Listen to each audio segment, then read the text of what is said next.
అందరికీ నా హృదయపూర్వక నమస్కారం.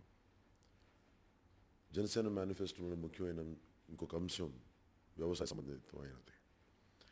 దాంట్లో ముఖ్యంగా అసలు రైతు మట్టిలోంచి కస్తూరి తీసేవాడు, మట్టిలోంచి తనకి తిండి గింజలు తీసే రైతు తనకి తిండి గింజలు లేకుండా ఆత్మహత్యకి లేదంటే నిరాశ నిస్పృహలు లోనవ్వటం, ఇవన్నీ చాలా బాధ కలిగించే అంశాలు. అందుకని అలాంటి రైతుకి మేము ఎలా అండగా ఉండాలని చాలా బలమైన ఆలోచన చేసి ఒక పూట అసెంబ్లీకి ఎమ్మెల్యే కూడా జీవితకాలం పెన్షన్ దొరుకుతుంది. అలాంటి ఇన్ని సంవత్సరాలు దశాబ్దాలు వెనుక ఇరగొట్టుకుంటూ పండించే రైతుకి ఇప్పుడు ఎవరు పెన్షన్ ఆలోచించలేదు. మొట్టమొదటిసారిగా జనసేన ఆలోచించింది. 60 సంవత్సరాలు నిండిన ఏ రైతుకైనా సరే 5,000 రూపాయల పెన్షన్ని స్వయాన వారికి అందజేయబడుతుంది. అలాగే ప్రతి ఎకరానికి 8,000 రూపాయలు సాగు సహాయం అందజేయబడుతుంది. అలాగే రైతే రాజు అన్న ఆలోచన విధానంలో రైతుల ఉపాధి కోసం ఆపర్చునిటీ జోన్స్ అని మేము ఏర్పాటు చేస్తున్నాం. అంటే తమ ఉత్పత్తులకి వారే ధరలను నిర్ణయించి తాము ఉత్పత్తి చేసిన పంటను తామే విక్రయించుకునే వీలుని కల్పించడం, ఎగుమతి చేసుకోవడానికి ప్రత్యేకమైన అవకాశాలు కల్పించడం.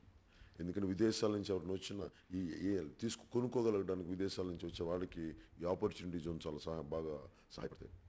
రైతులే స్వయంగా ఎగుమతిదారులతో ఒప్పందాలు చేసుకోవడం ద్వారా వారు మరింత లాభాలు పొందవచ్చు. దీనివలన మధ్యలో దళారీ వ్యవస్థకి తగ్గి రైతులు మరియు వినియోగదారులు ఇద్దరు లాభపడతారని చెప్పి మేము ఈ రోజున రైతే రాజు ప్రోగ్రాం కింద ఆపర్చునిటీ జోన్స్ని మేము క్రియేట్ చేసాం. అలాగే అంతర్జాతీయ ధాన్యం మరియు పండ్ల మార్కెట్ ఏర్పాటు చేస్తున్నాం. దీంట్లో రైతుల సంక్షేమం మరియు శ్రేయస్సు కోసం గోదావరి బేసిన్లోనే 5,000 కోట్ల రూపాయల పెట్టుబడితో అంతర్జాతీయ ధాన్యం మరియు పండ్ల మార్కెట్ని ఏర్పాటు చేయబడుతుంది. అలాగే దీన్ని ప్రతి జిల్లాకి కూడా ఒక పరిమితమైన బడ్జెట్ ఏర్పాటు చేయబడుతుంది. వ్యవసాయ మౌలిక వసతుల కల్పన, పంటలు వారీగా నిల్వ చేయడానికి మనకి అవసరమైన గిడ్డంగులు కానీ శీతలీకరణతో కూడిన గిడ్డంగుల ఏర్పాటు కానీ, వ్యవసాయ అనుబంధ ఆహార ప్రాసెసింగ్ పరిశ్రమల ఏర్పాటు మరియు వాటి రవాణా, ఎగుమతులకు ప్రత్యేక వ్యవస్థను ఏర్పాటు చేయడం, వాటి నిర్వహణకు ప్రైవేట్ భాగస్వామ్యాన్ని ప్రోత్సహించడం ద్వారా రైతులకి అధిక లాభాలు కలిగేలా చేయడం. అలాగే ప్రభుత్వ భూముల్లో ప్రత్యేక వ్యవసాయ జోన్లను ఏర్పాటు చేయడం, వ్యవసాయంలోను పశు సంరక్షణలోను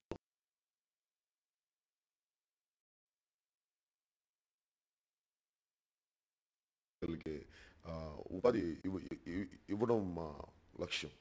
అంటే ఇది 1,00,000 మంది యువకులకి ఒక్కొక్కరికి 1 ఎకరా చొప్పున, దీన్ని బట్టి వారికి ఎన్ని సంవత్సరాలు ఇవ్వాలి అనేది అది 30 సంవత్సరాలు అంత తక్కువ. అది ఏంటంటే వారి సమర్థతను బట్టి పెంచుకుంటూ వెళ్తాం. ముందుగా ఒక 7 సంవత్సరాలు లీజుకి ఇస్తాం. ఆ తర్వాత వారి సమర్థతను బట్టి దాన్ని 30 సంవత్సరాల దాకా లీజుకి ఇచ్చే పరిస్థితిని తీసుకొస్తాం. అలాగే కొత్త పద్ధతులను అనుసరించడం ద్వారా వ్యవసాయ ఉత్పాదకతను పెంపొందించడం. అలాగే సౌభాగ్య రాయలసీమ పథకం కింద ముఖ్యంగా రాయలసీమ వ్యవసాయదారులకి 10 సంవత్సరాలలో రాయలసీమ పచ్చ కలకలలాడాలన్నది మా ఆకాంక్ష. దీనికి నేను గతంలో చాలా సభల్లో చెప్పాను. ఈ ఇజ్రాయెల్ మేమంతా వెళ్ళినప్పుడు అక్కడ స్ప్రింక్లర్ టెక్నాలజీ కానీ డ్రిప్ ఇరిగేషన్ ఇవన్నీ ఉంటే మనకి అదే ఉంది, కానీ ఎక్కడో దాన్ని ముందుకు తీసుకెళ్లే లోపాలు ఉన్నాయి. అవన్నీ సరిచేసి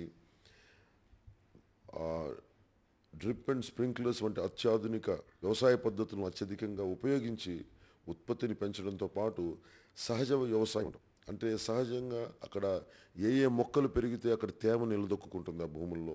అలాగే వచ్చిన వర్షపు నీటిని ఒడిసి పట్టడం, దాని రెయిన్ వాటర్ హార్వెస్టింగ్ లాంటిది.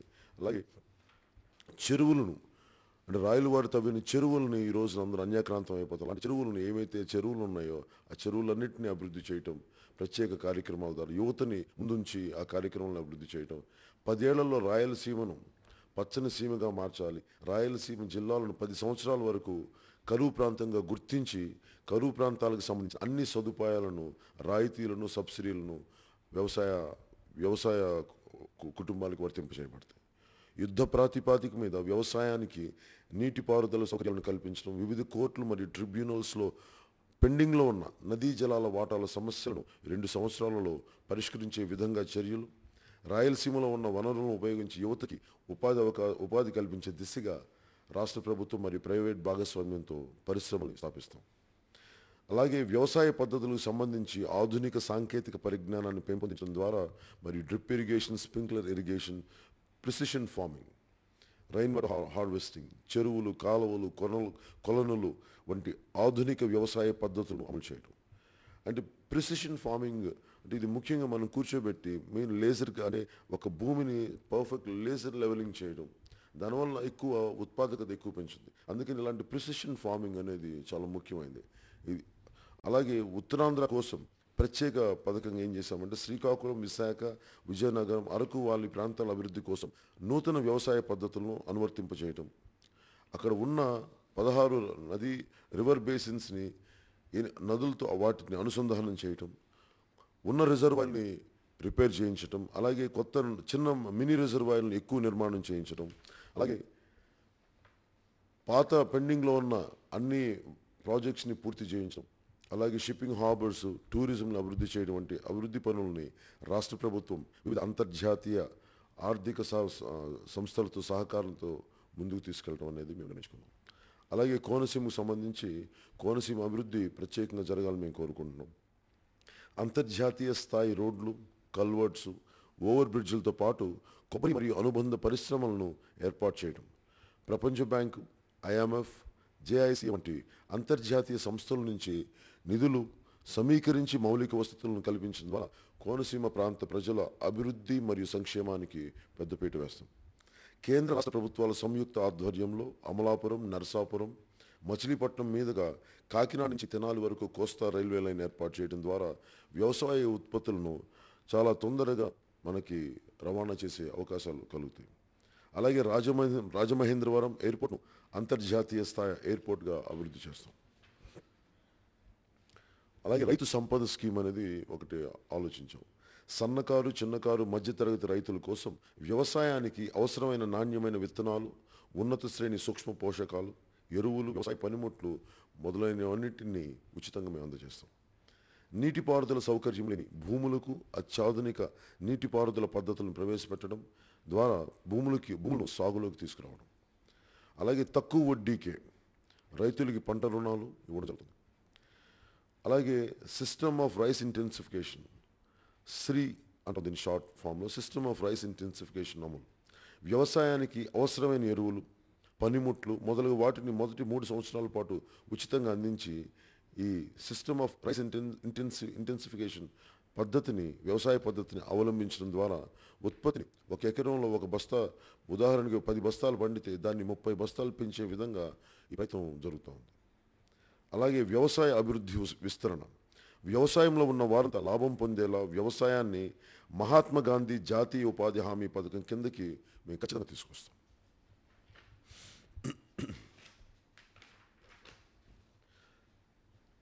అలాగే లాభసాటి ధరల స్థిరీకరణ నిధిని ఏర్పాటు చేయడంతో పాటుగా ఇప్పటికే కనీస మద్దతు ధర కింద ఉన్న పంటలతో అదనంగా మరో 25 పంటలను చేర్చి ఇలాంటి పంటలన్నింటికి కలిపి లాభసాటి ధర వచ్చేలాగా పంటల్ని గుర్తిస్తాం.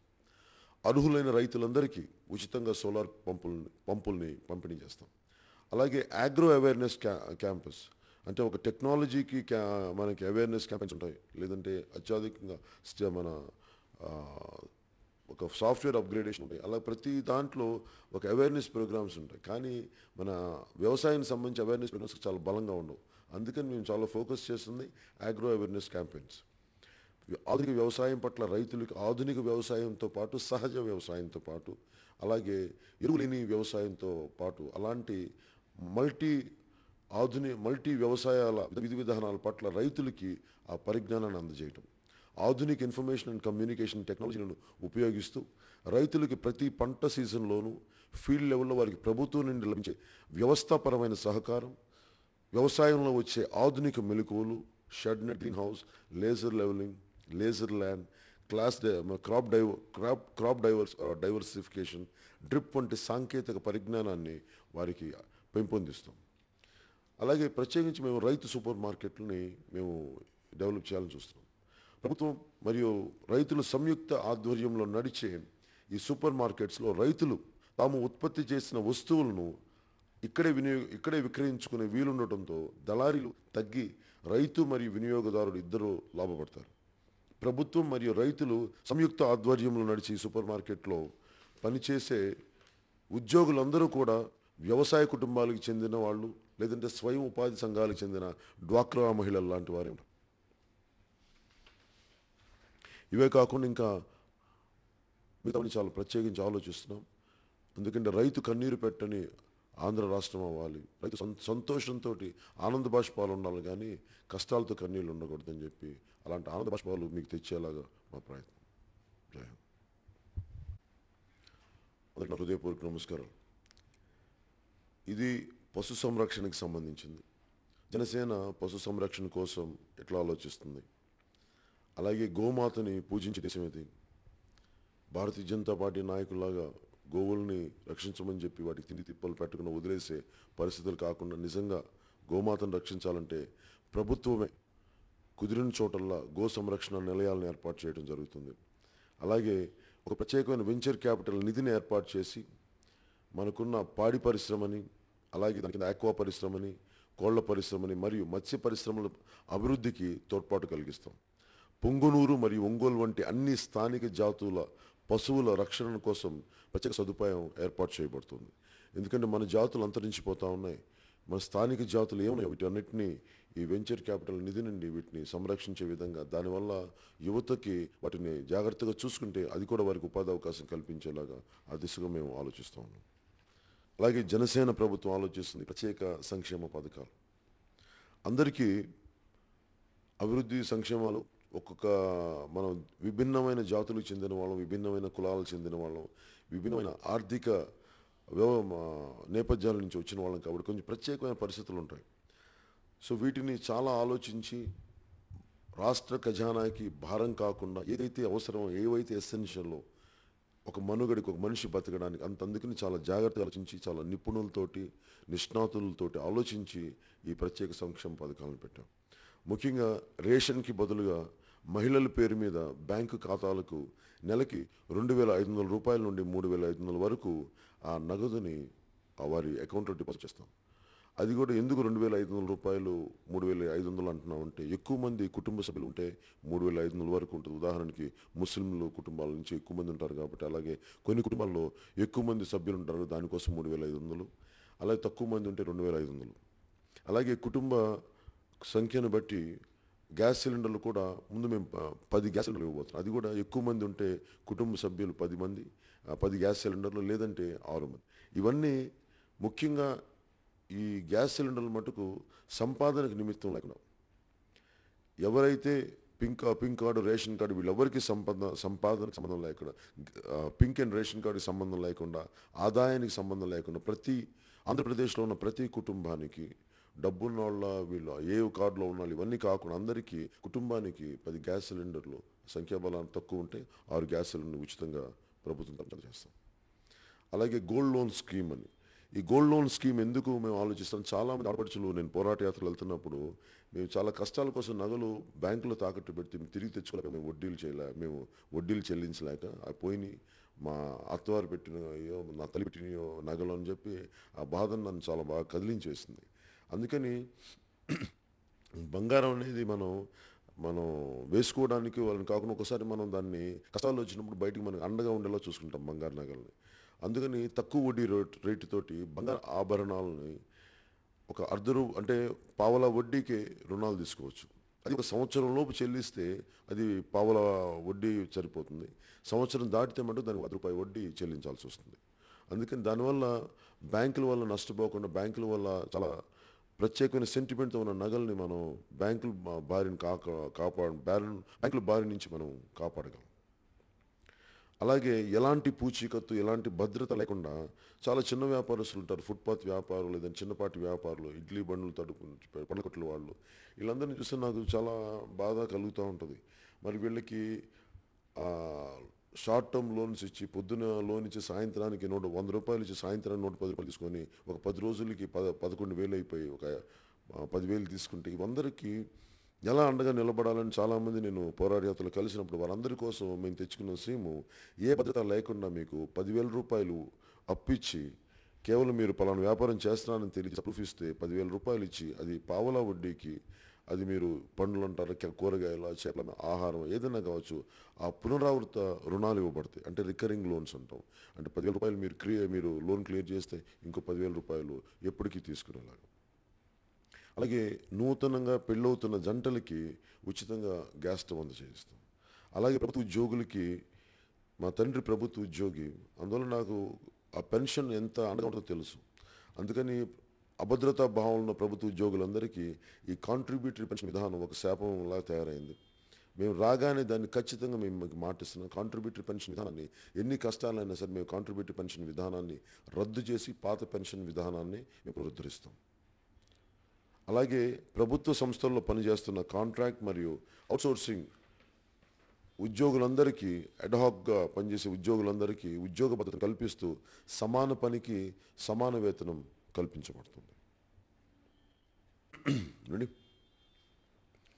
అలాగే నేను పోరాట యాత్రలో నా దృష్టికి వచ్చింది చాలా నా చిన్నప్పటి నుంచి కదిలించేది దివ్యాంగులు. నేను చిన్నప్పుడు కనిగిరిలో పెరుగుతున్నప్పుడు నాకంటే పాపం ఒక చిన్న అమ్మాయి ఉండేది.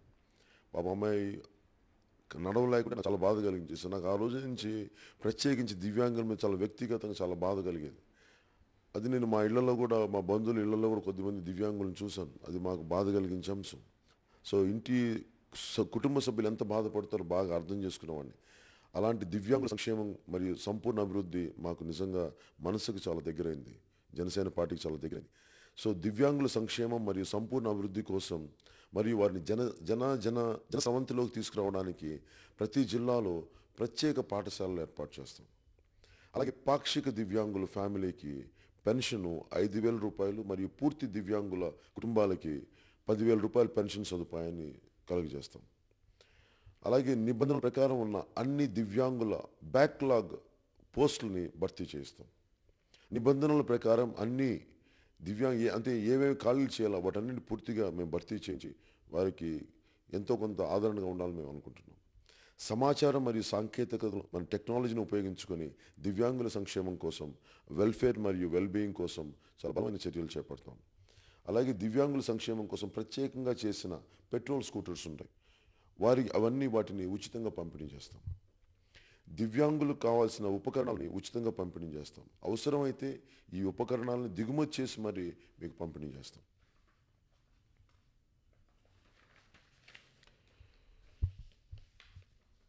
అలాగే వారి విద్య, ఆరోగ్యం, ఉపాధి మరియు అభివృద్ధి కోసం ప్రత్యేకంగా మేము ప్రత్యేక ఏర్పాట్లు చేస్తాం. అలాగే దివ్యాంగుల కోసం ప్రత్యేక ఇళ్ళు మరియు ప్రత్యేక సంరక్షణ కేంద్రాలు ఏర్పాటు చేస్తాం. అలాగే మత్స్య పరిశ్రమ అభివృద్ధి కోసం మనది దాదాపు 293-94 కిలోమీటర్ల కోస్తా తీరం ఉంది మనకి. ఎక్కడ చూసినా మత్స్యకారుల జీవితాలు చాలా వెనుకబడిపోయి ఉన్నాయి. అభివృద్ధికి చాలా దూరంగా ఉన్నాయి. దారిద్ర్యానికి చాలా దిగువన ఉన్నాయి. ఇవన్నీ నాకు పోరాట యాత్ర ముందు నుంచి నన్ను చాలా కలిచేసే పరిస్థితులు.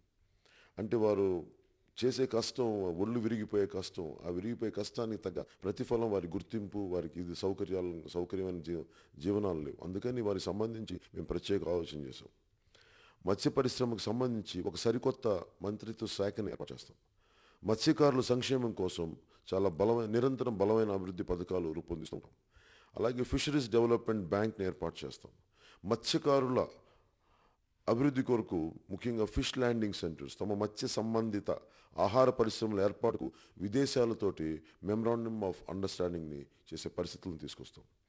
ప్రకృతి వైపరీత్యాల సమయంలో, తుఫాన్ సమయంలో చేపల వేటను ప్రభుత్వం నిషేధించినప్పుడు రోజుకి 500 రూపాయల చొప్పున వారికి ఆర్థిక సహాయం అందజేస్తాం. మత్స్యకారుల ప్రాంతాలన్నింటికీ, ఆ గ్రామాలన్నింటికీ 6 నెలల లోపు రక్షిత మంచినీటిని సదుపాయం కల్పిస్తాం. మత్స్యకారులకి గ్యారంటీగా సంవత్సరానికి 300 రోజులు ఉపాధి కల్పన అందజేస్తాం. మత్స్యకారులకి ఉచితంగా ఆరోగ్యం మరియు జీవిత బీమా కల్పిస్తాం. అలాగే సముద్రంలో చేపల వేటకు వెళ్ళే డీప్ సీ ఫిషింగ్ వాళ్ళకి ఉపయోగపడేందుకు ఆ డీప్ సీ ఫిషింగ్ చేయగలిగే బోట్స్కి వీటన్నిటికీ ప్రభుత్వం నుంచి ఆర్థిక సహకారం మరియు మౌలిక వసతులు కల్పిస్తాం. అలాగే ఏ ఏ గ్రామాల్లో గ్రామాలు ఉన్నాయో అక్కడ ఫిష్ జెట్టీలు లేనప్పుడు వారి కోసం వారి బోట్లు ఆగడం కోసం ఆ జెట్టీలు నిర్మిస్తాం. అలాగే మత్స్యకారులు మేము అనుకుంటుంది ఇంత ఇంత లాంగ్ తీర ప్రాంతం ఉంది, 293-294 కిలోమీటర్ల తీర ప్రాంతం ఉంది. దీనికి సంబంధించి మత్స్యకారుల్లో చాలా గజయితగాళ్ళు ఉంటారు, చాలా సముద్రం పట్ల అవగాహన ఉన్న వాళ్ళు ఉంటారు, సముద్ర పర్యావరణం పట్ల చాలా బలమైన జ్ఞానం ఉన్న వాళ్ళు ఉంటారు. సో వీళ్ళందరినీ ఉపయోగించుకోవడానికి ఆంధ్రప్రదేశ్ ప్రభుత్వం తరపున జనసేన ప్రభుత్వం వచ్చిన వెంటనే మేము స్పెషల్ మెరైన్ పోలీస్ కమాండో ఫోర్స్ని తయారు చేస్తాం. దాంట్లో 18,000 మంది కేవలం మత్స్యకారులే, మత్స్యకార జాతికి చెందిన కులానికి చెందిన యువకుల్ని మేము దాంట్లో వారికి ఉద్యోగ అవకాశాలు కల్పిస్తాం. దానివల్ల ఏం జరుగుతుంది, ఒకటి గస్తీని బాగా బలంగా కాయటం, అలాగే రెస్క్యూ ఆపరేషన్స్కి వారి ద్వారా చేయించటం, అలాగే ఎక్కడైతే సముద్రం లంకలు కోతకు గురవుతున్నప్పుడు మ్యాంగ్రూవ్స్ లాంటివి పెంచి పర్యావరణాన్ని రక్షించే ఇవి కూడా మేము వారికి ఆ భాగస్వామ్యం కల్పించి వారి గంగతల్లిని కాపాడుకుంటూ ఉపాధి అవకాశాలని వారికి పెంపొందించేలా, వారికి జీవితాలకి అండగా ఉండేలా ఇలాంటివన్నీ మేము ముందుకు తీసుకొస్తున్నాం. మర్చిపోయాను, ముఖ్యంగా యువత ఉపాధికి సంబంధించి ఉపాధి కల్పించడం అనేది చాలా కష్టసాధ్యమైన విషయం. అలాగే మేము రాగానే చేయగలిగేది 6 నెలల్లో 3 లక్షల ప్రభుత్వ ఉద్యోగాలు భర్తీ చేయించడం.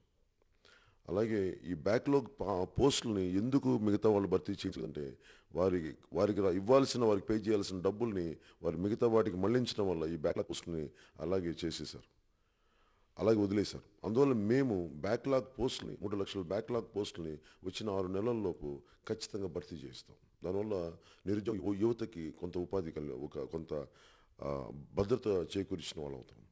అలాగే టీచర్ల ఉద్యోగాలను భర్తీ చేయడం కోసం సంవత్సరానికి 2 సార్లు నియామకం జరిగేటట్టుగా నిబంధనలు తిరిగి రూపొందిస్తాం. అలాగే వార్షిక క్యాలెండర్ను అనుసరించి ఆంధ్రప్రదేశ్ పబ్లిక్ సర్వీస్ కమిషన్ ద్వారా ఉద్యోగాలను భర్తీ చేస్తాం.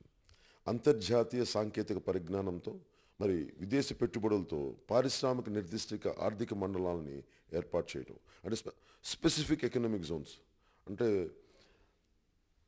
ఈ స్పెసిఫిక్ ఎకనామిక్ జోన్స్ అంటే ప్రత్యేకంగా మీరు ఏదైతే పెట్టదలుచుకున్నారో తక్కువ స్థలంలో ఎక్కువ ఉద్యోగాలు వచ్చాయి. ఉదాహరణకి సింగపూర్లో ఒక 300 ఎకరాలు తీసుకుంటే దాంట్లో దాదాపు 36,000 ఉద్యోగాలు క్రియేట్ చేశారు. అందుకని మేము పెట్టే స్పెసిఫిక్ ఎకనామిక్ జోన్స్, ఈ నిర్దిష్ట ఆర్థిక మండలాలు ఏంటంటే మీరు ఎంత కాలంలో వారికి ఎలాంటి చేయూతనివ్వాలని చెప్పి, ఇన్ని ఉద్యోగాలు ఇవ్వాలని చెప్పి దానికి తగ్గట్టుగా యువతకి స్కిల్ డెవలప్ చేసిన తర్వాతే వాటిని ముందుకు తీసుకెళ్తాం. అందుకని నిర్దిష్ట ఆర్థిక మండలాలు, ముఖ్యంగా స్పెసిఫిక్ ఎకనామిక్ జోన్స్, ఇవి ప్రత్యేకంగా యువతకి ఉపాధి అవకాశాలు కల్పించే అవకాశాలు మరింత పెంపొందబడతాయి. అలాగే 25,000 చిన్న తరహా, మధ్య తరహా, సూక్ష్మ తరహా లాంటి పరిశ్రమలను ఏర్పాటు చేసి రానున్న 5 సంవత్సరాల కాలంలో మౌలిక వసతుల్ని కల్పించి మా ఆశయం 10 లక్షల ఉద్యోగాలు కల్పించే దిశగా ఒక బలమైన ప్రయత్నం జరగాలి. దానికి 10,000 కోట్ల పెట్టుబడి మేము సిద్ధం చేస్తున్నాం. ఆ వెంచర్ క్యాపిటల్ ఫండ్ని 10,000 కోట్ల పెట్టుబడితో ఒక వెంచర్ క్యాపిటల్ ఫండ్ని ఏర్పాటు చేసి స్థానిక యువతని పారిశ్రామికవేత్తలుగా తయారు చేయడం అనేది మా లక్ష్యం. అలాగే ఎస్సీ ఎస్టీకి సంబంధించిన వ్యవస్థాపకులను ప్రోత్సహించేందుకు, వారిని పారిశ్రామికవేత్తలుగా తీర్చిదిద్దేందుకు స్టార్టప్స్ కానీ, అలాగే నాకు చెప్పినట్టుగా సూక్ష్మ తరహా అలాగే మధ్య తరహా వీటి యూనిట్లను ప్రారంభించేందుకు ప్రత్యేకించి ఎస్సీ ఎస్టీ వారికి సంబంధించి 2,000 కోట్లు వెంచర్ క్యాపిటల్ ఫండ్ని ఏర్పాటు చేయడం జరుగుతుంది. దానివల్ల ఎస్సీ ఎస్టీలో కూడా బలమైన యువ పారిశ్రామికవేత్తలు రావాలి, వారి దేశ ప్రగతికి అండగా నిలబడాలి, వారికి మాదైన సహాయం చేయడానికి మా కర్తవ్యంగా భావిస్తున్నాం. అలాగే రోడ్లు, రైల్వేలు, నదీ రవాణా, టూరిజం, ఎయిర్పోర్ట్, ప్రైవేట్ మరియు ఇలాంటి ఇన్ఫ్రాస్ట్రక్చర్ని ప్రైవేట్ మరియు ప్రభుత్వ భాగస్వామ్యంతో అభివృద్ధి పరచడం జరుగుతుంది. ఉదాహరణకి మన బకింగ్హామ్ కెనాల్ ఉంది. బకింగ్హామ్ కెనాల్ చాలా మనకు ఉన్న 6-7 జిల్లాల్లో మన చెన్నై దాకా వెళ్తుంది. దీన్ని చూస్తే అది ఎవరు మొన్న అడిగితే 16,000 కోట్లు చెప్పారు. మేము దానికి బడ్జెట్ 20,000 కోట్లు ఎంతైనా పర్లేదు, 5 సంవత్సరానికి 5,000 కోట్లు పెట్టి ఒక్క బకింగ్హామ్ కెనాల్ని కానీ రివైవ్ చేయగలిగితే దాంట్లో దాదాపు ప్రత్యక్ష పరోక్షంగా 1,00,000 మంది ఉపాధి అవకాశాలు జరుగుతుంది. సో అలాంటి దిశగా ఇవన్నీ ఈ రోడ్లు కానీ, రైల్వేలు కానీ, నదీ రవాణా, టూరిజం, ఈ ఎయిర్పోర్ట్స్ కానీ, ఉదాహరణకి భీమవరంలో ఇంక మరింత అభివృద్ధి చెందాలంటే ఒక ఎయిర్పోర్ట్ కావాలి. అక్కడ మేము అల్లూరి సీతారామరాజు పేరు మీద ఒక ఎయిర్పోర్ట్ని ఏర్పాటు చేయడం జరుగుతుంది. అలా ఎక్కడెక్కడైతే ఎయిర్పోర్ట్ అవసరాలు ఉన్నాయో, ఎక్కడైతే టూరిజంని ఈ రిలీజియస్ సర్క్యూట్ అని, అలాగే మనకి కడపకి సంబంధించి ఆ ఎంటైర్ మనకి ఇస్లామిక్ టూరిజం సర్క్యూట్, ఇలా ప్రతి చోట, అలాగే మనకి క్రిస్టియన్ మతానికి సంబంధించిన క్రిస్టియన్ రిలీజియస్ సర్క్యూట్, ఇవన్నీ టూరిజం సర్క్యూట్ ఏర్పాటు చేస్తే ఒకటి భక్తితో పాటు బోల్డంతా మనకి ఆర్థికంగా కూడా మనకి వాళ్ళందరూ ఉపాధి వస్తుంది. దాని దిశగా మేము ఇన్ఫ్రాస్ట్రక్చర్ని వీటన్నిటిని మేము పెద్ద దృష్టి పెడుతున్నాం. అలాగే సౌర పవన బయోమాస్ వంటి పునరుత్పాదక శక్తిని ఉత్పత్తిని చేయడం ద్వారా మనకి ఈ పొల్యూషన్ చాలా వరకు అరికట్టచ్చు అనేది మేము ముందుకు తీసుకెళ్తున్నాం. వాటిని మేము ఎంకరేజ్ చేయబోతున్నాం. అలాగే ఆంధ్రప్రదేశ్ రాష్ట్ర రోడ్డు రవాణా సంస్థను నిజంగా బలోపేతం చేయడంలో భాగంగా కొత్త బస్సులను, ఎలక్ట్రానిక్ బస్సులను ఏర్పాటు చేయడంతో పాటు బస్ స్టాండ్స్ని అభివృద్ధి పరచడం జరుగుతుంది. ఏపీఎస్ఆర్టీసీలో పనిచేస్తున్న ఉద్యోగులకు, కార్మికులకు జీతభత్యాలు, పని వేళలు మరియు ఇతర సౌకర్యాల ఏర్పాటు కోసం ఒక ప్రత్యేక కమిటీని ఏర్పాటు చేసి వారి పనిచేసే ప్రమాణాలని, అలాగే వారి జీవన ప్రమాణాలని, వారి కుటుంబ సంతోషానికి మేము ఏమేం చేయగలం అని చాలా పెద్ద ఎత్తున మేము ఆలోచిస్తున్నాం.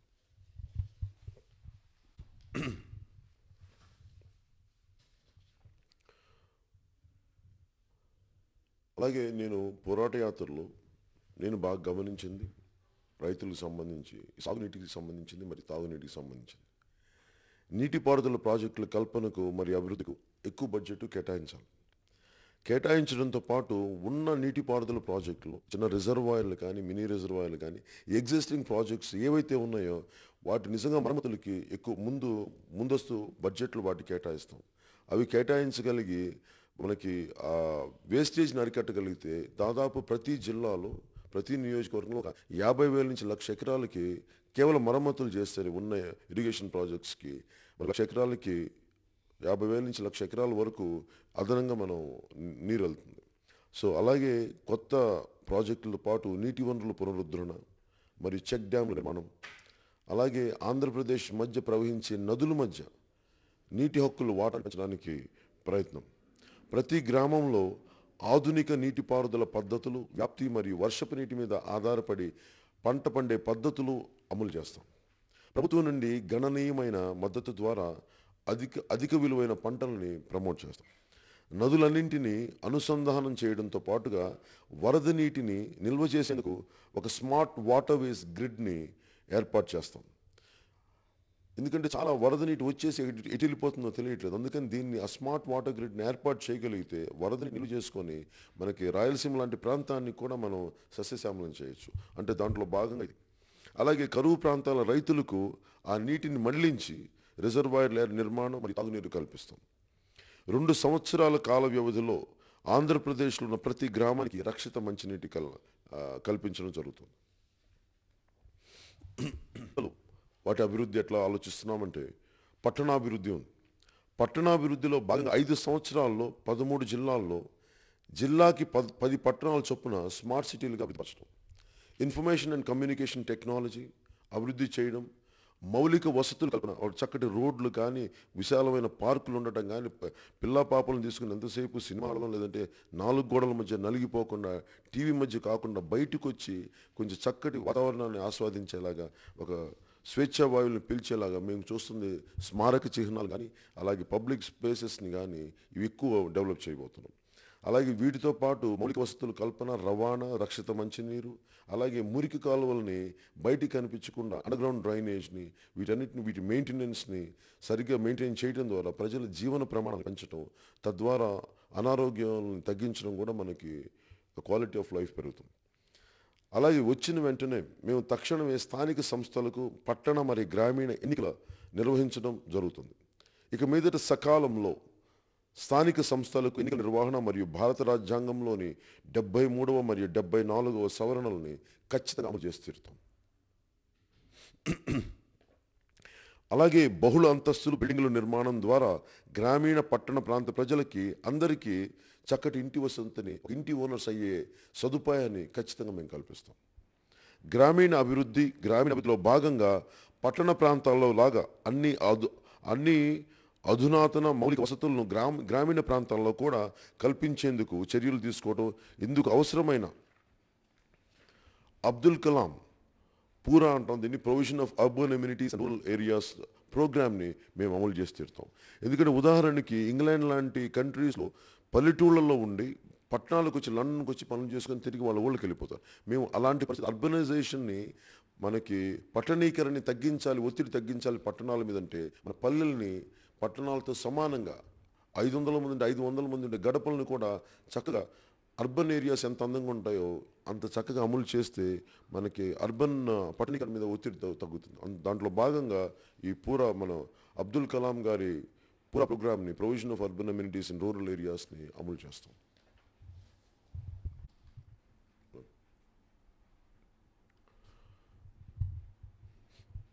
మన టెక్కెల్లో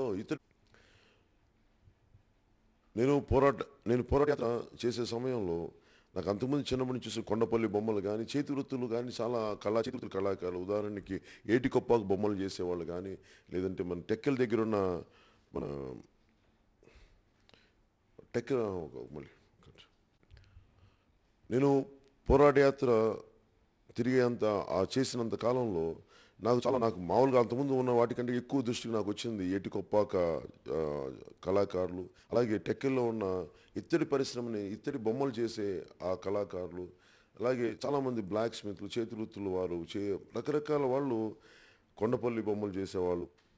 అంటే ఆంధ్రప్రదేశ్ అంతా ఎంత సృజనాత్మకత ఉన్న కళాకారులు ఉన్నారంటే శిల్పాలు చేసేవాళ్ళు. వీళ్ళందరికీ ఉదాహరణకి మనం ఇటు ఆళ్ళగడ్డ వైపు వెళ్తే అక్కడ దేవాలయాల శిల్పాలు చేసే శిల్పులు అనేక మంది ఉంటారు. వీళ్ళందరికీ చూస్తే నాకు ఏ విధంగా మేము అండగా ఉండాలి ఇలా చేతివృత్తులు చేసే వాళ్ళకి అనుకుంటే మేము ఆలోచిస్తున్న చేతివృత్తులు వారి వ్యాపార నిమిత్తం 200 యూనిట్ల వరకు ఉచితంగా విద్యుత్ కల్పించవచ్చు. అలాగే మరి రా మెటీరియల్ ఉంది, వారికి ఏ అయితే అవసరమైందో వారు అత్యంత తక్కువ ధరకి లేదంటే అసలు ఉచితంగా ఇవ్వాలి అనేది మా ఆలోచన ఉంది. ఉదాహరణకి ఏటికొప్పాక బొమ్మలకి వాళ్ళకి కావాల్సింది అక్కలకరని వాళ్ళు ఫారెస్ట్ డిపార్ట్మెంట్ కొట్టుకుని అందుకోసం అక్కలకరని వాళ్ళు పెంచుకునేలాగా లేదంటే ప్రభుత్వమే పెంచి వాళ్ళకి ఉచితంగా చేసేలా ఇలాంటి ఆలోచనలు ప్రతి చేతి వృత్తులు వారి సంబంధిత రా మెటీరియల్ ఏముందో ముడి సరుకు వాటన్నిటిని సాధ్యమైనంత మేరకు ఉచితంగా అందజేయడానికి మేము ఆలోచిస్తూ ఉన్నాం. అలాగే ప్రతి చేతి వృత్తులు వారికి ఉదాహరణకి మనకి కమ్మరి చేసే పనులు చేసే వీళ్ళకి ఆ వృత్తిని బట్టి వచ్చే కొంచెం ప్రత్యేకమైన వ్యాధులు ఉంటాయి. ఒకసారి రాళ్ళు కొట్టి లేదంటే ఒకటే పని చేసి కనీసం జాయింట్స్ దగ్గర మిగతా వాళ్ళకంటే ఎక్కువ సమస్యలు ఉంటాయి. అలాంటి వాళ్ళకి ప్రత్యేకమైన ఆరోగ్య సదుపాయాలు కల్పిస్తాం. అలాగే చేతి వృత్తుల వాళ్ళ కోసం క్రియేటివిటీ సెంటర్స్ ఏర్పాటు చేస్తాం, సృజనాత్మకత కేంద్రాలు. అంటే వారు ఒకరినొకరు నేర్చుకోవడం, అలాగే విదేశాల నుంచి వచ్చి ఏటికొప్పాకు బొమ్మల్ని మన వాళ్ళు ఎలా తయారు చేస్తున్నారు, లేదంటే మన ఆళ్ళగడ్డకి వెళ్ళి మన శిల్పులు ఎంత అందంగా చేస్తున్నారు, అలాగే మన కుమరి కులానికి చెందిన వ్యక్తులు ఎంత అద్భుతంగా కుండలు చేస్తున్నారు. అంటే జపనీస్ తరహాలో ముఖ్యంగా చేతి వృత్తి కళాకారులకి మేము ఆత్మగౌరవం, అలాగే దాని ద్వారా కేవలం ఆత్మగౌరవ సర్టిఫికేట్లు ఇవ్వడం కాకుండా వారికి మేము దానివల్ల తద్వారా మంచి ఆదాయం వచ్చేలాగా, అలాగే వారు చేసిన కృషికి అంతర్జాతీయ గుర్తింపు వచ్చేలాంటి ఆలోచన విధానాన్ని మేము ప్రత్యేకించి ముందుకు తీసుకెళ్తాం. దాంట్లో ఎవరెవరు వస్తున్నారంటే వస్తు ఉత్పత్తి, ప్రదర్శన, మార్కెటింగ్. ఉదాహరణకి నర్సపూర్ లేస్ వంటి ప్రత్యేక చేతి పనులకు, వెంకటగిరి, ధర్మవరం, ఎమిగనూరు, మదనపల్లి బట్టలకు, ఏటికొప్పాక లక్క ఉత్పత్తులకు, కలంకారీ ఇత్తడితో తయారు చేసిన డొక్రాగా కాస్టింగ్స్, బుదితి కళాఖండాలు, Banjara needle craft, Pembarthi sheet metal ఉత్పత్తులకు, పప్పెట్స్, కొండపల్లి బొమ్మలకు, డాల్స్ మరియు ఆళ్లగడ్డ స్టోన్ శిల్పాలకు, బ్రాండ్లకు మరియు ప్రత్యేకించి మార్కెటింగ్ సౌకర్యాలు ఏర్పాటు చేస్తాం. ఈ మార్కెటింగ్ సౌకర్యాలు విదేశాల నుంచి వ్యక్తులు వచ్చి మన వాళ్ళ కళా నైపుణ్యాన్ని చూడటం, దాని ద్వారా ఎక్కువ ఆర్డర్లు రావటం, వారికి ఇంకొంచెం జాగ్రత్తగా ఆరోగ్యం మెరుగుపరిచే పరిస్థితుల్లో అంటే పని చేసుకుంటూ ఆరోగ్యాన్ని దెబ్బతినకుండా ఉండే ఒక చక్కటి ఏర్పాట్లు చేస్తాం ఈ ప్రత్యేకించి ఈ సెంటర్స్లో. అలాగే ఈ చేనేత వస్త్రాలకు కేంద్రీకృతమైన ప్రాంతాల్లో ఒక ఫ్యాషన్ డిజైన్ కేంద్రాలను ఏర్పాటు చేస్తాం. అలాగే సాంప్రదాయ ఉత్పత్తుల ఎగుమతికి ప్రోత్సాహం. అంటే ఉదాహరణకి మనకున్న ఈ మదనపల్లి బట్టలు కానీ, ఇద్దరితో తయారు చేసిన డోక్రా కాస్టింగ్స్ కానీ, బుదితి కళాఖండాలు కానీ, లేదంటే మన మదనపల్లి బట్టలకు కానీ, కొండపల్లి బొమ్మలకి, లేదంటే ఏటికొప్పాక ఈ లక్క బొమ్మలకి డైరెక్ట్గా మీరు అంతర్జాతీయ మార్కెట్లలో వ్యాపారులతో మీరే అమ్ముకునేలాగా తయారు చేసేవాళ్ళు మధ్యలో దళారీ వ్యవస్థని మినిమైజ్ చేసి డైరెక్ట్ వాళ్ళకి అమ్మితే మరింత లాభం చేకూరుతుంది అనేది ఈ విధంగా మేము ఆలోచిస్తూ ఉన్నాం. అలాగే ఈ ఉత్పత్తుల మార్కెటింగ్ కోసం ఆర్థిక సహకారం కల్పించబడుతుంది. రాష్ట్ర ప్రభుత్వం ద్వారా ప్రతి జపాన్‌లో ఏంటంటే ఒక చిన్నపాటి కుండ చేస్తే వాళ్ళకి అద్భుతంగా దానికి గుర్తిస్తారు. ఇంత ఇంత ఇది ఒక కళాఖండం. అలాగే మనకున్న చేతి వృత్తుల కళాకారులందరికీ ఎవరెవరికి అవార్డులు ఇస్తున్నారు. ఏమీ చేయని వాళ్ళకి అవార్డులు ఇస్తున్నారు. అలాంటి మన చేతి వృత్తుల కళాకారులందరికీ బుదితి కళాఖండాలు కానీ ప్రతి ఒక్కరికి ఏటికొప్పాక, కొండపల్లి వారికి సంబంధించిన కళకి సంబంధించి అలాగే ఆళ్ళగడ్డ శిల్పాలకు సంబంధించి ఒక వారికి అవార్డులు ఇవ్వడానికి ప్రత్యేకమైన కమిటీలు ఏర్పాటు చేసి వారిని గౌరవించుకుంటాం. వారికి కొంత నగదు అందజేయబడుతుంది. అలాగే గిరిజన కళాకారులకు సంబంధించిన చేతి ఉత్పత్తుల కోసం ప్రత్యేకమైన దుకాణాలు, ప్రదర్శనలు ఏర్పాటు చేస్తాం. వారికి కూడా వారి గౌరవార్థం అవార్డులు ఏర్పాటు చేస్తాం. ప్రత్యేక చేనేత, ప్రత్యేక టెక్స్టైల్ కేంద్రాలు ఏర్పాటు చేస్తాం. అంతర్జాతీయ స్థాయికి చేనేత పరిశ్రమను ప్రోత్సహించడానికి ఉత్పత్తి కేంద్రాలు, ఇన్ఫ్రాస్ట్రక్చర్, హౌసింగ్, పరిశోధన, డిజైన్, అభివృద్ధి కేంద్రాలు. అంటే ఇవి ఎలా అనుకుంటున్నామంటే మేము చేసే సైజుని బట్టి 10 ఎకరాల నుంచి 100 ఎకరాల స్థలంలో ఇవి ఏర్పాటు చేస్తాం. అలాగే చేనేత పనివారికి సబ్సిడీలతో ముడి సరుకుల్ని, ఉత్పత్తి పరికరాలను మరియు మోటార్ని అందించడంతో పాటుగా మరి చేనేత కోసం వారి మగ్గాలు పట్టేంత పెద్ద ఫ్లోర్ స్పేస్ తోటి సౌరశక్తిని కల్పించి ప్రత్యేక వర్క్ షెడ్స్, ముఖ్యంగా కార్యశాలల్ని నిర్మాణం చేస్తాం. అలాగే రజక, కమ్మరి, కుమ్మరి, నాయి బ్రాహ్మణ, విశ్వబ్రాహ్మణ, మేదర వంటి సామాజిక వర్గాల సంక్షేమం కోసం ప్రత్యేక ప్రాధాన్యత ఇవ్వడం, ప్రత్యేక శిక్షణా కేంద్రాలు, మౌలిక సదుపాయాలు కల్పించి తక్కువ వడ్డీకి రుణాలు ఇచ్చి వారి ఆర్థిక అభివృద్ధి కోసం మేము మనస్ఫూర్తిగా ప్రయత్నం చేస్తాం.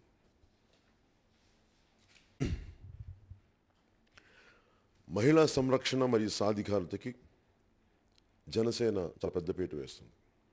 రాష్ట్ర అసెంబ్లీలో 33% మహిళా రిజర్వేషన్లు కల్పించాలి. మరి స్థానిక సంస్థల ఎన్నికల్లో స్వయం ఉపాధి సంఘాల మహిళలకు ప్రాధాన్యతను కల్పించాలని జనసేన చాలా బలంగా కోరుకుంటుంది. దీనికోసం కేంద్ర ప్రభుత్వం ద్వారా మహిళా రిజర్వేషన్ బిల్లుకి కేంద్ర ప్రభుత్వం తీసుకురావడానికి మేము ఖచ్చితంగా ఆ మద్దతునిస్తాం. అలాగే మహిళా సంక్షేమాన్ని ఉదాహరణకి మేము మా ఇంటి మహాలక్ష్మి అనే పథకం పెట్టాం. అంటే నేను చిన్నప్పుడు పాదయాత్రలు చూస్తున్నప్పుడు నా చిన్నప్పటి నుంచి కూడా ఆడబిడ్డ పుట్టిందని, ఎవరైనా ఇంట్లో పుట్టిందని ఒక భారంలా ఫీల్ అవుతాడు. ఏం చేయాలని ఒక సంతోషం కలదు. చాలా తక్కువ మందిలో ఆ సంతోషం చూశాను. అలాగే నాతో పాటు పనిచేస్తున్న స్టాఫ్కి ఎవరైనా ఇళ్లలో ఆడబిడ్డ పెడితే ఒక చిన్నపాటి భారం చూశాను. అందుకని స్వయంగా నేను ఆడబిడ్డ పుడితే ఒక 50,000 రూపాయలు ఎక్కువ ఇచ్చేవాడిని. దేనికంటే వాళ్ళ ఇంట్లో ఆడబిడ్డ వచ్చింది, డబ్బు వచ్చింది, లక్ష్మి వచ్చిందనే నాకు ఆ కళ, నాకు ఇష్టం, నాకు ఆ భావం కలిగించాలి. అందుకని డబ్బులు ఇచ్చి అదే మేము జనసేన ప్రభుత్వం కూడా మా ఇంటి మహాలక్ష్మి పథకాన్ని ముందు తీసుకొస్తున్నాం. ఇదేంటంటే 18 సంవత్సరాలు నిండిన ఆడపడుచులు 10వ తరగతి చదివి 18 సంవత్సరాలు నిండిన ఆడపడుచులు పెళ్లికి 1,00,000 రూపాయలు ప్రభుత్వం తరపు నుంచి అందజేయబడుతుంది. అందులో 50,000 గ్రాంట్ గాను, 50,000 వడ్డీ లేని రుణంగా. అలాగే చీరాసారే పథకం కింద 10,000 రూపాయల 1000 నోటు పదహాలు ఇవ్వబడుతుంది. అలాగే ప్రతి మండలంలో మహిళా భద్రత మరియు సాధికారత కోసం కేంద్రాలను ఏర్పాటు చేస్తాం. అలాగే ప్రతి మండల కేంద్రంలోనూ మహిళల కొరకు సమాచార సలహా కేంద్రాలను ఏర్పాటు చేస్తాం. అలాగే జెండర్ అడ్వైజర్స్ని నియమించడం జరుగుతుంది. సామాన్యులకు అందుబాటులో ఉండే ప్రతి మండలంలో చక్కటి కళ్యాణ మండపాలు ఏర్పాటు చేస్తాం. అది ముస్లింలకు కానీ, అలాగే క్రిస్టియన్ మతస్థులకు కానీ, హిందూ మతస్థులకి, అలాగే ఆ పర్టికులర్ కులాల ప్రత్యేకమైన ఒక వారిదైన పరిస్థితులు ఉంటాయి.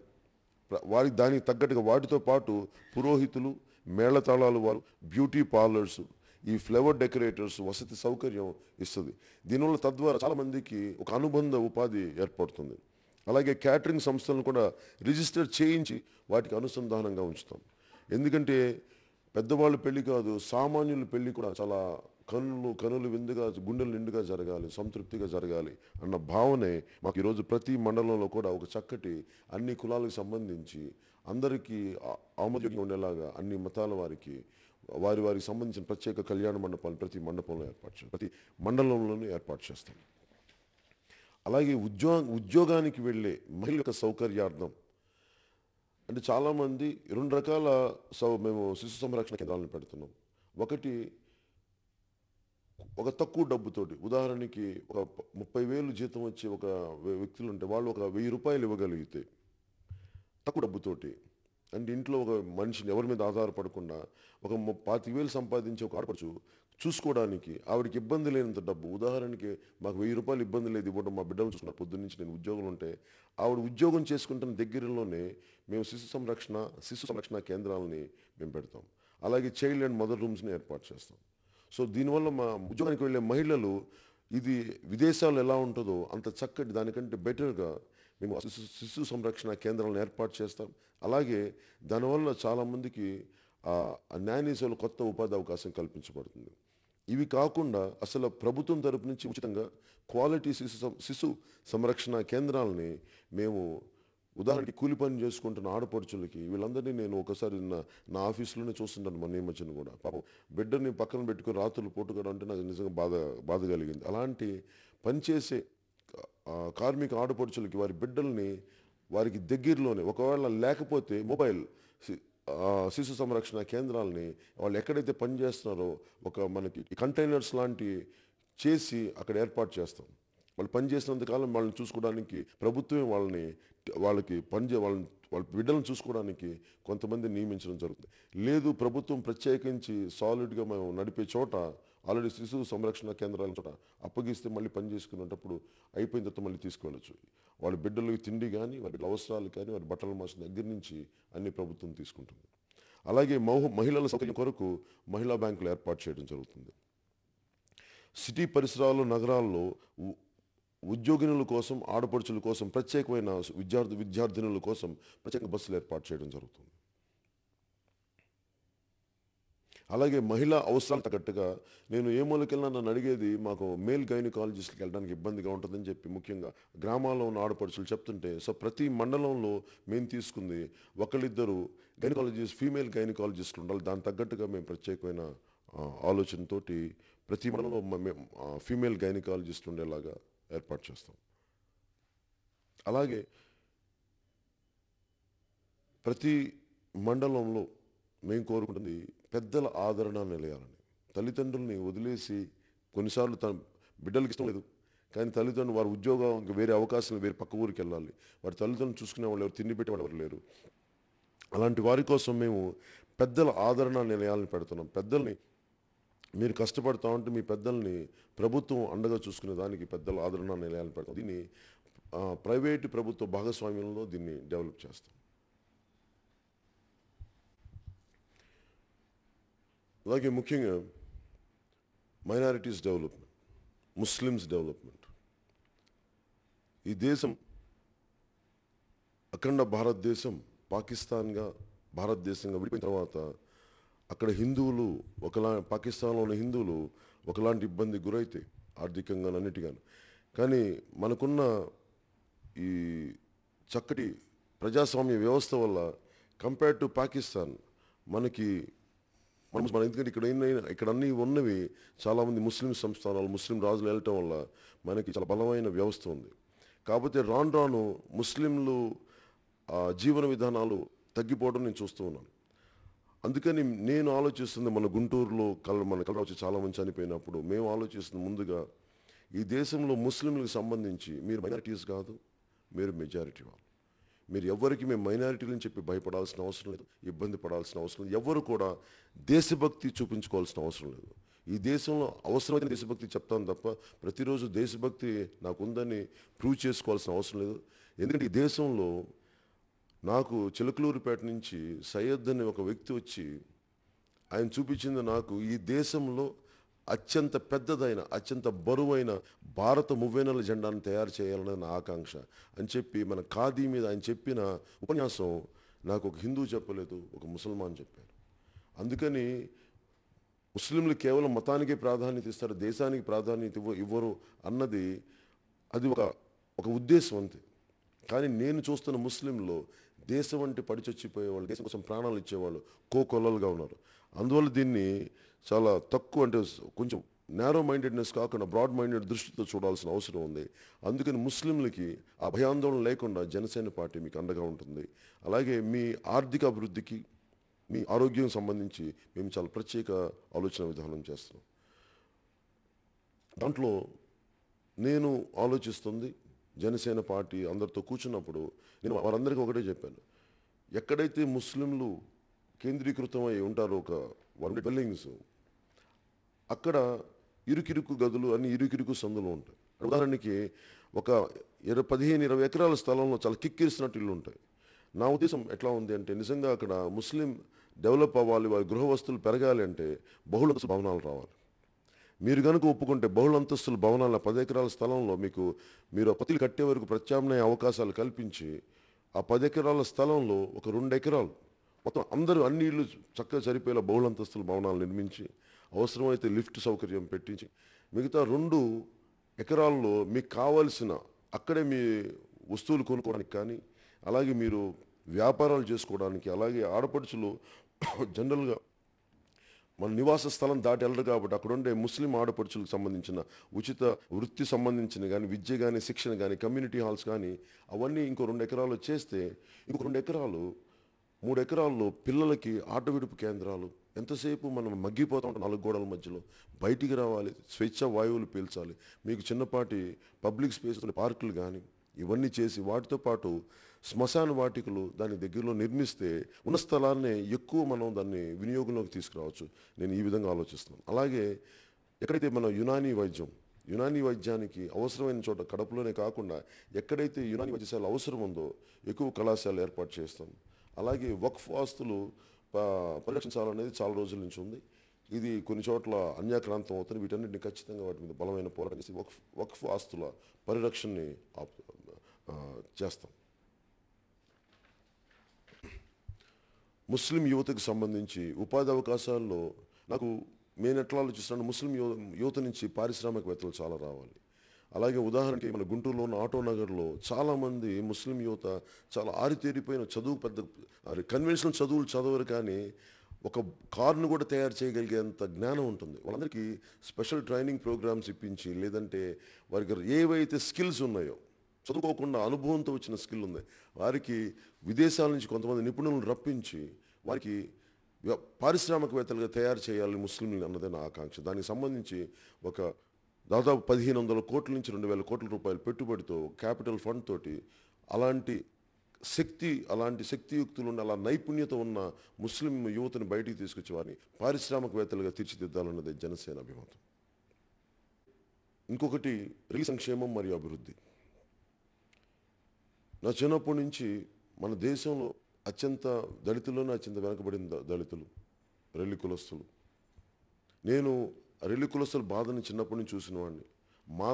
మానవ మలాన్ని భుజాల మీద తట్టలు పెట్టుకొని బయటికి తీసుకెళ్లిన విధానం చిన్నప్పటి నుంచి నన్ను కలిచివేసేది. నేను అలాంటి కుటుంబాల నుంచి వచ్చిన వాడిని. ఆ కష్టం నాకు ఎలా తీర్చాలంటే, ఈ రోజుకి కూడా మనకి అడ్డగొట్ట మన హైదరాబాద్ పోయినా, లేదంటే మన కాకినాడ, లేదంటే వైజాగ్ పోయినా రెల్లి కులస్తులు పడే బాధ, వాళ్ళు ఉండే పరిసరాలు చాలా బాధ కలిగించాయి. మట్టిని చెత్తని తీస్తూ మళ్ళీ చెత్తతో నిండిపోయిన ప్రదేశాల్లో పడుకోవాలి, దుర్వాసనతో ఉన్న ప్రదేశాల్లో పడుకోవాలనే దుస్థితి బయటికి తీసుకురావాలని ఏ ప్రభుత్వానికి రాకపోవడం నిజంగా చాలా బాధాకరమైంది. అందుకని నేను ప్రత్యేకించి జనసేన తరపు నుంచి మేము ఆలోచిస్తుంది, రెల్లి కుటుంబాల కొరకు ప్రత్యేకంగా బహుళంతస్తుల భవనాల్లో గృహాలు నిర్మిస్తాం. దాంతోపాటు వాళ్ళు చక్కటి స్వేచ్ఛ వాయువులను పీల్చుకొని అందమైన ఉద్యానవనాలకు ఏర్పాటు చేస్తాం.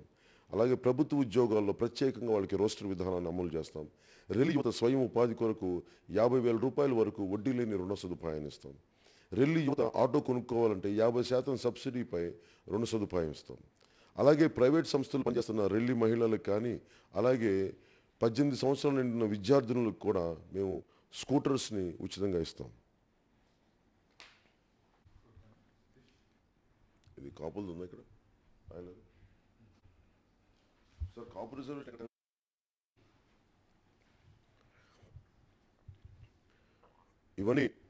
ఇవి చెప్పినవి కాకుండా ఇప్పుడు మనకు రిజర్వేషన్కి సంబంధించి చాలా అంశాలు ఉన్నాయి.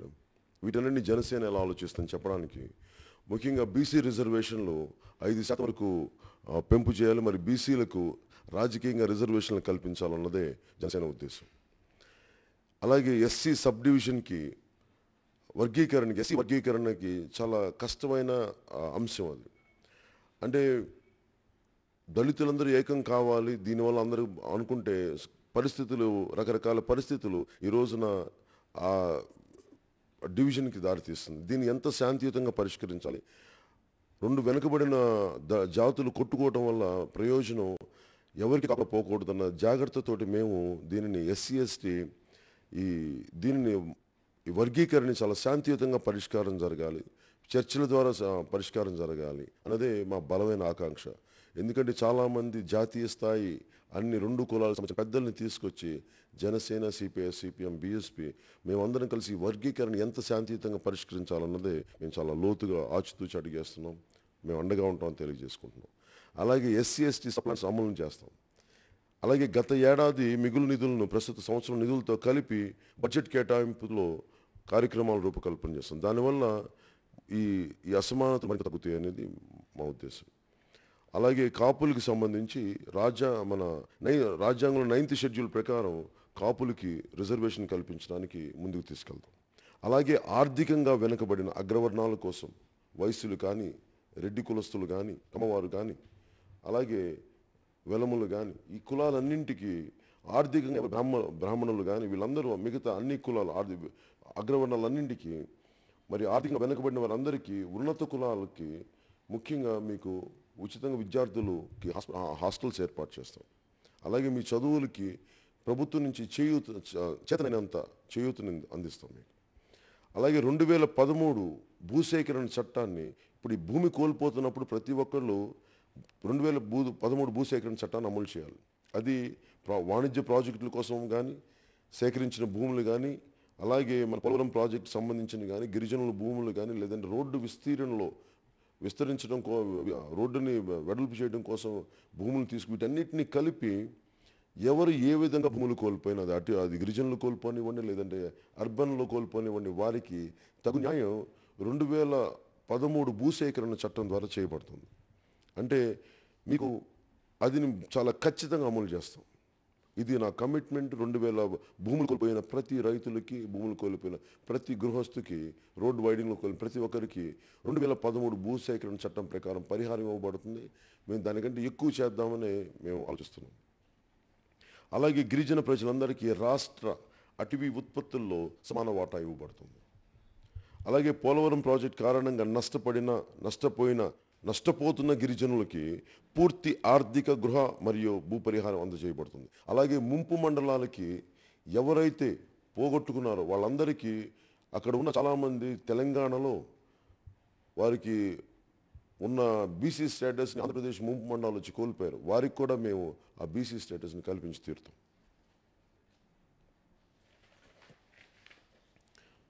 అలాగే గిరిజన ప్రాంత ప్రజల కోసం సంబంధిత గిరిజన చట్టాలని చాలా కట్టుదిట్టంగా అమలు చేస్తాం. అవినీతి పరులైన వ్యక్తులపై చాలా తీవ్రమైన చట్టపరమైన చర్యలు తీసుకోవడం జరుగుతుంది. లోకాయుక్త చట్టం పూర్తిగా అమలు చేయడం, మంత్రులు, ముఖ్యమంత్రులు కూడా దాని పరిధిలోనే ఉంచడం జరుగుతుంది. ప్రతి జిల్లాకి 10 ఎకరాల్లో దేశభక్తి ప్రాంగణాలు ఏర్పాటు చేయబడతాయి. అలాగే జర్నలిస్టుల యొక్క సంక్షేమం కోసం 60 సంవత్సరాలు నిండిన జర్నలిస్టులకు నెలకి 8,000 రూపాయల చొప్పున పెన్షన్లు, ఉచిత బస్ పాస్లు మరియు గృహ సౌకర్యాలు ఏర్పాటు చేస్తాం. సాంస్కృతిక పర్యాటకం, సహజ ఆరోగ్య పర్యాటక రంగం, మత పర్యాటక రంగం, పర్యావరణ పర్యాటక రంగం, తీర ప్రాంత పర్యాటక రంగాల అభివృద్ధికి ప్రాధాన్యత ఇవ్వడం ద్వారా దాదాపు 1,500,000 పైన ఉద్యోగాలే కల్పించడం జరుగుతుంది. టూరిజం రంగంలో డిగ్రీ, డిప్లొమా కోర్సులు అందించడానికి ప్రభుత్వం 14 కళాశాలలు ప్రారంభిస్తాం. అలాగే సముద్ర తీరం మరియు నదీ పరివాహక ప్రాంతాల్లో చెట్ల పెంపకం ద్వారా, అడవులు పెంచడం ద్వారా భూమి కోత మొదలైనవి నివారించడం, ఎకాలజీ మరియు పర్యావరణ పరిరక్షణకు అత్యధిక ప్రాధాన్యత ఇవ్వడం. ప్రతి సంవత్సరం 50 లక్షల పెంపకం మేము పెట్టుకున్న టార్గెట్. వీటిలో పాల్గొన్న విద్యార్థులకి సరైన ప్రోత్సాహకాలు ఇస్తాం.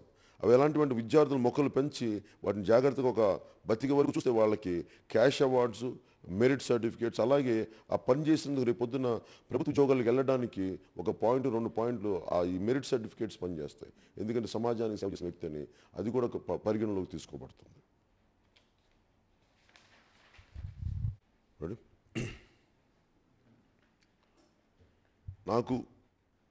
అసలు నేను పాలిటిక్స్లోకి వచ్చింది నిజంగా చిన్నప్పటి నుంచి లా అండ్ ఆర్డరు పరిస్థితులు చూసి. ఒక ఆడబిడ్డ బయటికి వెళ్ళాలంటే క్షేమంగా తిరిగి రాలేని సమాజం ఏంటి, ఇంతమంది పోలీస్ వ్యవస్థ ఉంది, పెద్దవాళ్ళు ఉన్నారు, అసలు ధైర్యం లేని ఒక క్రైమ్ జరిగితే ఎవరు పట్టించుకోలేని పరిస్థితి. చిన్నప్పటి నుంచి నేను నెల్లూరులో చూశాను. అలాగే మొన్న మటుకు ఢిల్లీలో చూసాను, నిర్భయాన్ని చూసాం. నాకు విసుగైన విషయం, ఆందోళన కలిగించేది, పెద్ద స్థాయి ఉండి అధికారంలో ఉండి చాలా అంగబలం ఆర్థిక బలం ఉన్నవాళ్ళు ఏం తప్పులు చేసినా చెల్లిపోతుంది. సామాన్యుడు వన్ వేలో వచ్చినా కంటే చాలా కఠినమైన చట్టాలు ఉంటాయి. నాకు అది చిన్నప్పటి నుంచి అనిపించేది. బలవంతులకేమో చాలా బలహీనంగా చట్టం అప్లై చేస్తారు, బలహీనులకేమో చాలా బలంగా అప్లై చేయబడుతుంది. ఈ పరిస్థితి మారాలి. తప్పు చేసిన వాడు ఏ స్థాయి వాడినా తప్పు చేయటమే, శిక్షింపబడటమే. అందుకని ముందుగా లా అండ్ ఆర్డర్ సరిగ్గా ఉండాలి అంటే మేము కోరుకుంటుంది పోలీస్ విభాగంలో సంస్కరణలు పట్టుకురావాలి. అసలు పోలీసులు లంచాలు అడిగే పరిస్థితి రాకూడదు. లంచాల మీద అంటే పోలీస్ స్టేషన్లు మెయింటైన్ చేయాలంటే కూడా మేము మెయింటైన్ చేయాలంటే ఆ పక్క వాళ్ళని అడిగి పోలీస్ స్టేషన్ నిధులు మెయింటైన్ చేయడం, ఇవన్నీ నిజంగా పోలీస్ వ్యవస్థలో పనితీరులో మార్పు రావాలంటే ముందు వారందరికీ అసలు చాలా సంస్కరణలు తీసుకురావాలి. దాంట్లో వరకు ముందు ఉన్న ప్రతి పోలీస్ స్టేషన్ చోట బయట నుంచి వాళ్ళ నుంచి వీళ్ళ నుంచి ఆధారపడకుండా ఆ పక్కన ప్రతి పోలీస్ స్టేషన్కి ఒక పోలీస్ క్యాంటీన్ ఏర్పాటు చేస్తాం. అలాగే ప్రతి పోలీసు వారందరికీ, నేను ఒక ప్రభుత్వ ఉద్యోగ కొడుకుని కాబట్టి ఏ ఇంట్లో ఎత్తుకోవటం కష్టం అవుతుంది ఊరు దాటినప్పుడు. అందుకని ప్రతి పోలీసు వారందరికీ క్వార్టర్స్ కల్పిస్తాం. అలాగే కష్టపడి పనిచేసే ఒక ఇంటి వాడు అవ్వాలనుకుంటారు ఎవరైనా సరే, అలాంటి పోలీసులు వారందరికీ సెల్ఫ్ ఫైనాన్సింగ్ స్కీమ్ ద్వారా వారికి సొంత గృహాలని సొంతం చేసుకునే అలాంటి పథకం ప్రవేశపెడుతున్నాం. అలాగే ఎఫ్ఐఆర్లను తప్పనిసరిగా కంప్యూటరైజ్డ్ రిజిస్ట్రేషన్ చేయించడంతో పాటు ప్రజలతోటి ఒక ఫ్రెండ్లీ పోలీసింగ్ సిస్టమ్ని తీసుకురావడం జరుగుతుంది. అలాగే పోలీస్ వాతావరణం లోపలికి రాగానే అది మనకు ఆహ్లాదకరంగా ఉండాలి తప్ప ఏదో రాగానే ఏదో భయాందోళన క్రియేట్ చేసేలా ఉండకూడదు. ఇది బ్రిటిష్ తరహాలో పోలీస్ సిస్టమ్ని బాగా ఫ్రెండ్లీగా చేసి పెడతాం. అలాగే పోలీస్ శాఖకి చాలా అవసరమైనవి, అంటే పోలీస్ శాఖను ఎందుకు మేము ఈ మధ్యన ఎక్కువ స్పెషల్ పోలీస్ కమాండోస్ లేదంటే మెరైన్ పోలీస్ ఫోర్స్ ఎందుకు మాట్లాడుతున్నాం అంటే ఉన్న పోలీస్ వ్యవస్థ సరిపోవట్లేదు. మనకున్న స్టడీ ప్రకారం ప్రతి 1000 మందికి ఒక సంఖ్యాబలం ఉన్న పోలీస్ కావాలి, కానీ వాస్తవానికి దాంట్లో 1/10 కూడా లేదు. ఇవన్నీ రావాలంటే కొత్త పోలీస్ పోస్టులు క్రియేట్ చేయాలి. అందుకని మేము ఆలోచిస్తుంది నైట్ బీట్స్, అంటే పోలీసులకి ఒత్తిడి పెరిగిపోతుంది, దానివల్ల విసుగులు ఎక్కువ అవుతాయి, ఆరోగ్యం బాగుండదు, వాళ్ళకి జీర్ణ వ్యవస్థ సరిగ్గా ఉండదు. ఈ కోపతాపాలన్నీ లా అండ్ ఆర్డర్ డ్యూటీలో ఉంటాయి. అందుకని వాళ్ళకి రెగ్యులర్ హెల్త్ చెకప్స్, వారికి తగినంత విశ్రాంతి, అధికారుల నుంచి కానిస్టేబుల్స్ దాకా తగినంత విశ్రాంతి, దానికోసం ఎక్కువ మంది ఉద్యోగులను పెంచాలి అంటే పెంచుతాం ఖచ్చితంగా. సో దాంట్లో భాగంగా మేము పోలీస్ శాఖలో ఒక స్పెషల్ పోలీస్ కమాండోస్ని 10వ తరగతి చదివిన ఒక కొత్త యువతకి 25,000 కొత్త స్పెషల్ పోలీస్ కమాండో పోస్టులను ఏర్పాటు చేస్తున్నాం.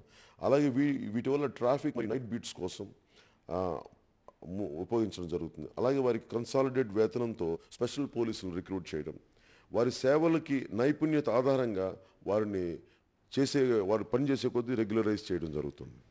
అలాగే వారికి ప్రమోషన్స్ కూడా ఇవ్వడం జరుగుతుంది. గవర్నమెంట్ వారి డిపార్ట్మెంట్ ఎగ్జామ్స్ రాస్తూ. అలాగే 10 సంవత్సరాలకు పైబడి ఉన్న హోమ్ గార్డ్స్గా పనిచేస్తున్న వారికి ఉద్యోగ అంటే ప్రత్యేకించి హోమ్ గార్డ్స్ నా దగ్గర చాలాసార్లు రిక్వెస్ట్ చేస్తూ ఉంటారు. 10 సంవత్సరాలు పైబడి ఉన్న హోమ్ గార్డ్స్ వారందరికీ ఉద్యోగ భద్రత కల్పించి వారి కొరకు స్పెషల్ పే కల్పిస్తాం.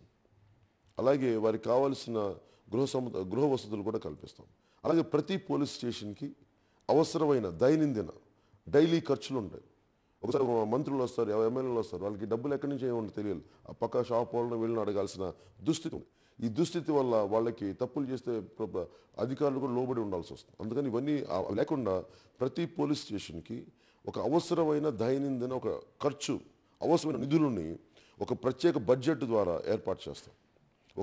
ఆ పోలీస్ స్టేషన్ పరిధిని బట్టి అక్కడ 1,00,000 ఉండాలి, 10,000 ఉండాలి, 5,000 ఉండాలి, ఎంత ఉన్నది ఆ దైనందిన బడ్జెట్ని మేము ఏర్పాటు చేస్తాం. ఈ సదుపాయం వలన పోలీసు వారి ప్రమాణాలు పెరుగుతాయి. ఒకటి ట్రావెల్ కానీ, టీఏ కానీ, ట్రావెలింగ్ ఎలవెన్స్ కానీ, ఫుడ్ ఎలవెన్స్ కానీ మొదలైన ఖర్చులు దాంట్లో వస్తాయి. అలాగే బందోబస్తు ఖర్చులు, కోర్టు పనులు, చెరసాలకు సంబంధించిన పనుల కోసం కష్టపడకుండా, ఇతరుల మీద ఆధారపడకుండా వారి పనులకి శ్రద్ధగా చేయడానికి, వారి డ్యూటీని సక్రమంగా నిర్వర్తించడానికి వీలవుతుంది. అందుకని separate budget allocation for each and police స్టేషన్ని మేము అందజేస్తాం. అలాగే నేను జనసేన పార్టీతో మేము ఆలోచిస్తుంది నియోజకవర్గ అభివృద్ధి ఎలా జరగాలి. ఇప్పుడు మేము గాజువాక నియోజకవర్గం తీసుకున్నాం, భీమవరం తీసుకున్నాం, ఏదైనా అనకాపల్లి, ఏదన్నా తీసుకోండి, అనంతపురం. ఇప్పుడు ఒక క్యాపిటల్ డెవలప్మెంట్ అథారిటీ ఉంది, కానీ ఒక కాన్స్టిట్యూన్సీ మానిటరింగ్ చేసే వ్యవస్థ రాను రాను పల్సన్ అయిపోతుంది. దానికోసం ఒక కాన్స్టిట్యూన్సీ డెవలప్మెంట్ అథారిటీ ప్రతి నియోజకవర్గంలో ఈ అభివృద్ధి కోసం నియోజక అభివృద్ధి సంస్థ సిడిఏని ఏర్పాటు చేస్తాం. ఒక ప్రత్యేక చట్టాన్ని తీసుకొస్తాం, సిడిఏ అంటాం దాన్ని, నియోజక అభివృద్ధి సంస్థ సిడిఏని ఏర్పాటు చేయడానికి ఒక ప్రత్యేక చట్టం ద్వారా మేము ఏర్పాటు చేస్తాం. ప్రతి నియోజకవర్గాన్ని ప్రణాళికాబద్ధంగా అభివృద్ధి పరచడానికి కోసం ఒక పరిపాలనా విభాగాన్ని ఏర్పాటు చేస్తాం. కేంద్రం మరియు రాష్ట్ర ప్రభుత్వం మరియు స్థానిక సంస్థలు అమలు పరిచే అన్ని పథకాలు ఈ సంస్థల ద్వారా అమలు చేయబడతాయి.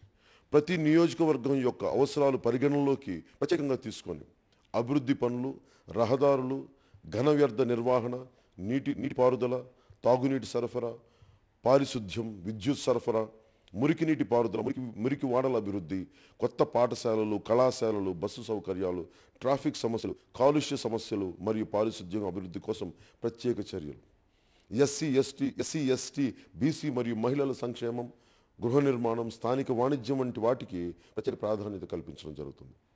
ప్రజా పోరాట యాత్రలో మరియు మేనిఫెస్టోలో జనసేన పార్టీ చేసిన అన్ని వాగ్దానాలను, ఇవే కాకుండా ప్రజా పోరాట యాత్రలో ఈ మేనిఫెస్టోలో లేనివి కూడా జనసేన పార్టీ చాలా చేసి ఆ వాగ్దానాలని నిర్దేశించిన సమయంలోపు మేము ఖచ్చితంగా పూర్తి చేస్తామని మీకు నేను హామీ ఇస్తున్నాను.